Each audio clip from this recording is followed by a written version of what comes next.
The crackling fireplace, the pink rose petals scattered across a scarlet carpet, the golden record player and gold and red couch displaying the room with pleasing colour coordination. The curtains are shut, obscuring the dark, cold night, also made of a soft fabric that would send pleasing shivers down your spine were your fingers to make contact with them. The aforementioned couch is illuminated by the warm glow of the fire, with pink cushions in the shape of love hearts. The darkness of the room should be overwhelming, but instead it is an atmosphere of intimacy and romance. Your headspace clears somewhat upon entering, though the anxious thoughts of being in a new, unfamiliar land still plague your mind, not 2 weeks removed from arriving at Equestria. But a smile creeps onto your face when you see a pink, pony-shaped silhouette sitting in front of the fireplace. Your mind does not need to put 2 and 2 together to realise who that pony is. Princess Cadance has her back turned to you, a shadow casted over her, with the accompaniment of soft, feminine crying. She is crying hard, but you sense that her tears aren't completely flowing. It's almost as if she is resisting the urge to cry, trying to be strong, even when she only has herself to cry to. Whatever the case, you know she is not all right. You have your suspicions as to why. The light of the fire is only partially covered by her delicate figure. It illuminates her, left revealing a large empty space, big enough for someone to sit next to her. Your mind starts to flash back to first arriving in Equestria, when you first talked to the pink mare. Her wisdom and bubbly personality stuck with you immediately, as did her touch. Her mane was as soft as silk, and her smooth fur made your mind go numb as she hugged and pecked you. You were admittedly taken aback by her showing of affection, before realizing that she was the Princess of Love, and that was natural from her. But maybe it was this ability to love that made her relationship with Shining Armor so difficult. They had tried to make it work, but they mutually agreed that the fact that the Princess of Love was tied down was slightly off-putting for the populace needing love advice, so that personal bias would not get in the way of anything. Things should have been better because of it. Yet here she is, crying softly in pure despair and loneliness. You hadn't known the couple for very long, but you could tell that the bond they shared was strong. It's just that it wasn't enough. Your mind makes a decision that is all too easy. Go in and comfort her. Despite how tired you are from the long day and the prolonging anxiety of being somewhere unfamiliar, it doesn't matter. Not to you. What matters is that she is alone and sad, and you are going to change that. The room has an inviting, welcoming nature, making it all the easier for you to enter as you take a step onto the soft carpet. You close the door behind you, so no one else can see the princess cry, only to hear a gasp afterwards, and see the candy-maned princess swing her head round to look at who was entering. You freeze, slightly taken aback by her noticing your presence. You see fully now, her pink eyes glistening with tears. Tears that were hesitant to fall. You brace yourself as she makes an effort to speak. Hello. She says amidst deep breaths, trying to maintain control of her emotions. Do not feel like you're intruding. Your presence is especially welcoming to one. Such a statement garners surprise from you as she rubs a hoof over her eyes, wiping her tears away. Oh, don't be concerned. It's just liquid pride, as my ex-husband would say. Her voice almost breaks as she pauses. You can almost see her lip trembling before she places her hooves to the side of her head and starts mumbling to herself. No, Cadance, Padmare.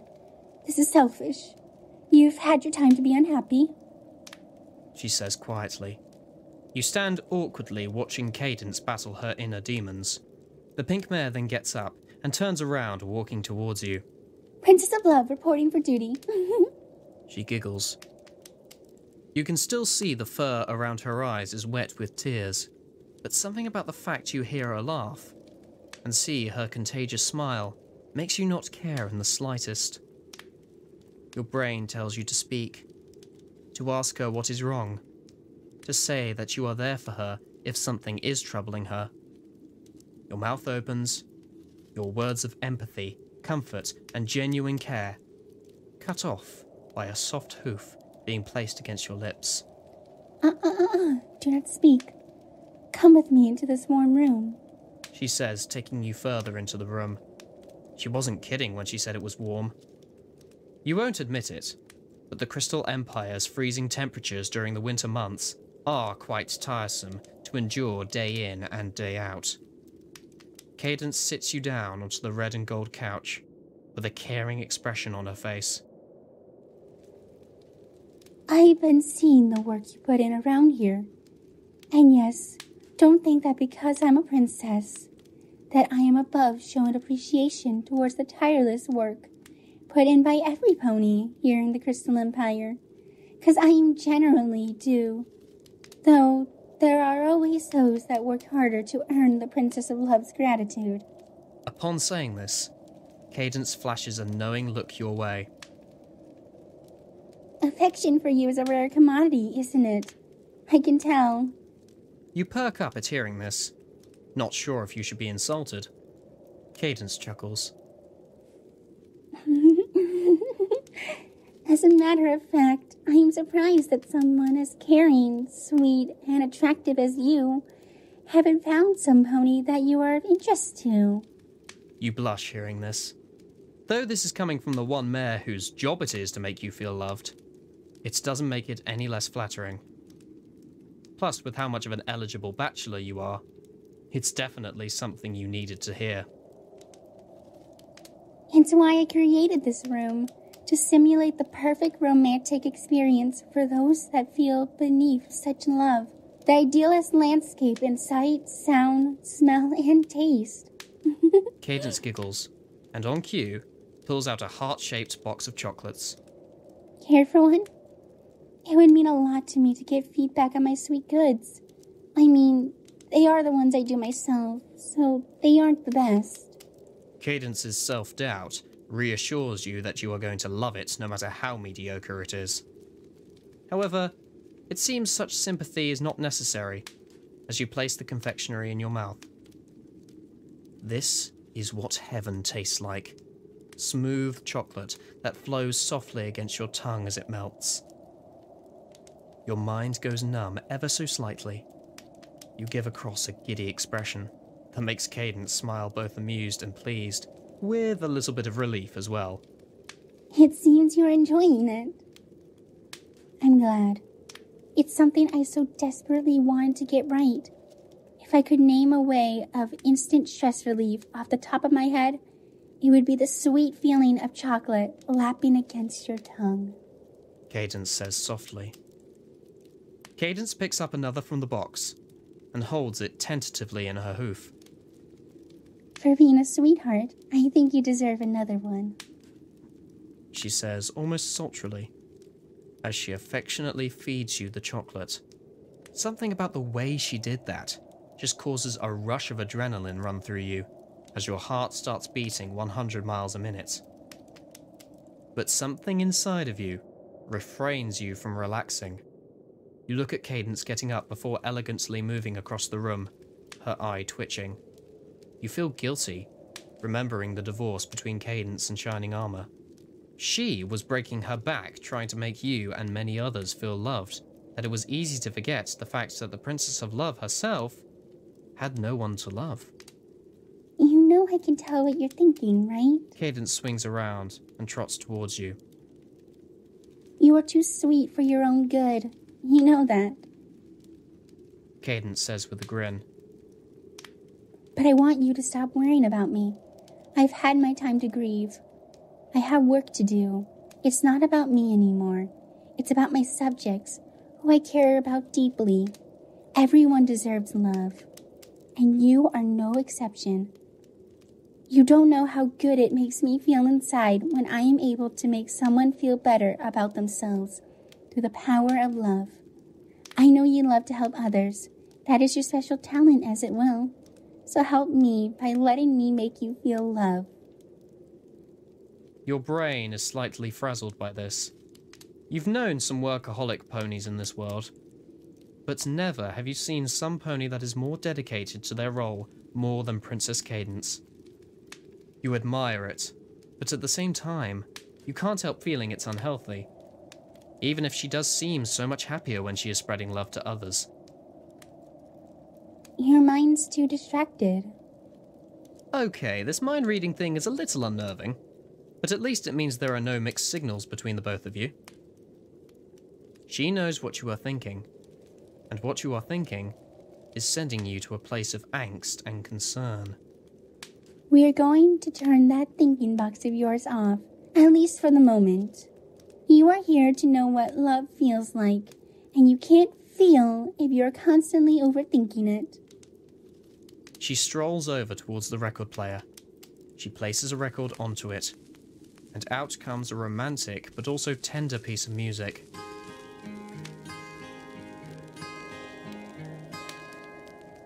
In your short time in Equestria, you had gained a fondness for Elvis Parsley and his music.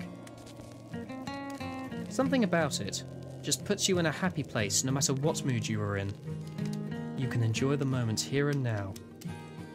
Speaking of right now, Cadance starts to move closer towards you, swaying to the slow rhythm of the song as she gets on her hind legs and softly grabs a hold of your hands.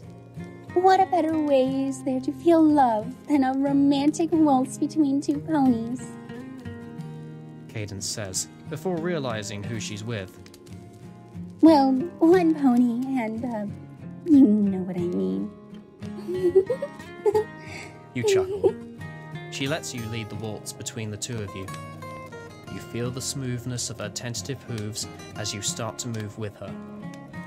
You aren't the best ballroom dancer, but Cadance doesn't seem to care, as she remains silent with a delightful, full smile on her face. No rough movements, just gentle sways.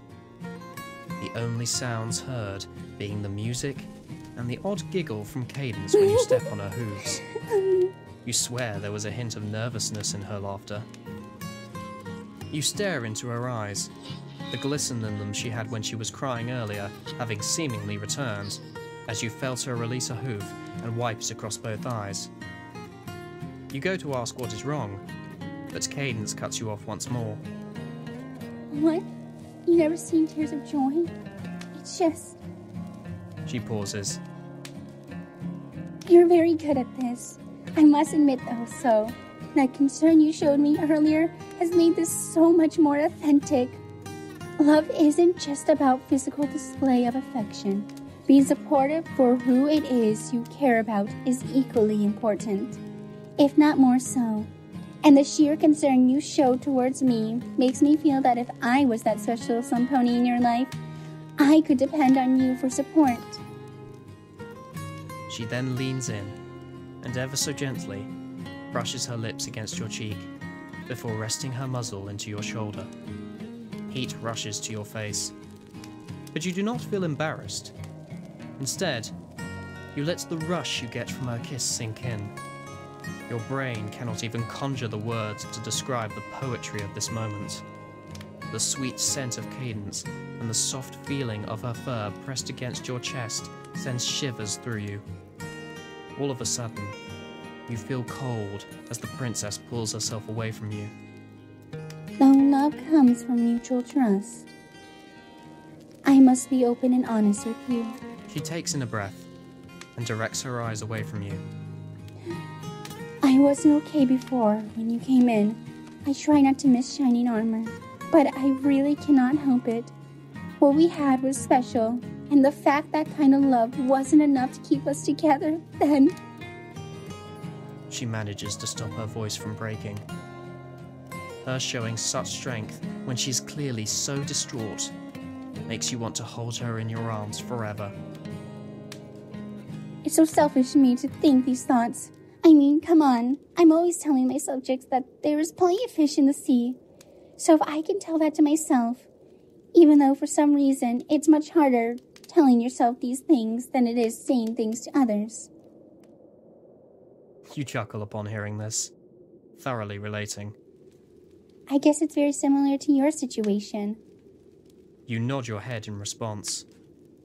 You're always telling yourself you aren't good enough to find yourself a significant other, that there isn't someone out there who will care about you for who you truly are, and you fear dying alone.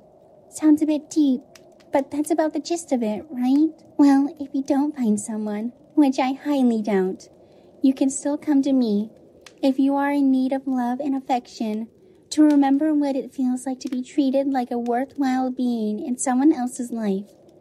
I will never turn you down.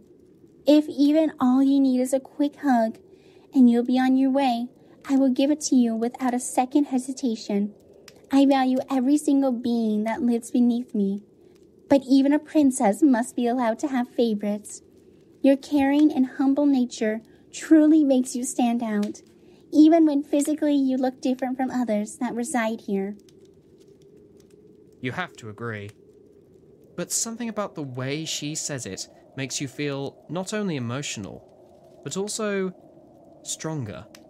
Like a piece of your puzzle that was missing before has been filled. Something about this mare. Maybe it's because she is the princess of love, and so she knows how to make you feel loved. But even if that is the case, it doesn't make you feel any less grateful for this affection. By now, the song had ended. Your mind feels swamped by thoughts of one thing, and one thing only, and that is the mare in front of you. Your connection has grown so strong over the past. You have even lost track of the time you were so invested in the romance. But there is one thing still bothering you. This love. This growing connection. It's all a simulation. The soft pecks on the cheek, and the slow dancing. It's almost like lust in a way. And what makes it worse is that it would all have to end soon. Princess Cadance was not your special sun pony. She is just doing her job. But then again, is something like this really so bad? Life is about savouring every moment, no matter who it's with. With how unlucky you've been in finding love, any sane being in your shoes would kill to feel love like this, even if it is a facade. That's right. You hear Cadance's soft voice say, her mouth a little closer to your ear than before, and her tone lowered to that of a whisper. Think about the here and now. And don't worry, I'll stop reading your thoughts. I get it's rather unnerving. I just want to make sure you aren't thinking of something you might regret. With that, she takes you by the hand towards the couch, and both you and her sit yourselves down onto it. You snuggle deep into the soft couch, its cushions almost swallowing you whole with their divine softness. When you think you cannot get any deeper into it, you feel the soft fur of Cadance snuggling you further in. You feel a tender hoof wrap around your waist, and her muzzle ruffling the back of your hair. You close your eyes within seconds, as you hear a rustle, and Cadance's lips connect against the skin of your warm cheek. However, this time you feel her hover above you, soft air exhaled from her snout, and against your skin as a contented smile creeps across your face. You close your eyes within seconds as you hear a rustle, and Cadance's lips connect against the skin of your warm cheek. However, this time, you feel her hover above you, soft air exhaled from her snout, and against your skin as a contented smile creeps across your face. She then proceeds to kiss your cheek multiple times with audible, soft squeaks as you relax into her loving embrace. With each passing second, You feel Cadance's love flow deeper and deeper into you, until you are almost a slave to it. The heat of the crackling fireplace burning through your face, but your relaxed mindset ignores the blazing heat. Cadance looks down on you with a face of sheer warmth and peace. I know this is only a simulation, but believe me when I say I'm enjoying it as much as you are. I know you worry about me and my well-being, but right now, it's your job to stop. Relax and do the experience. Love yourself by embracing the love around you. Let me do the thinking for the both of us.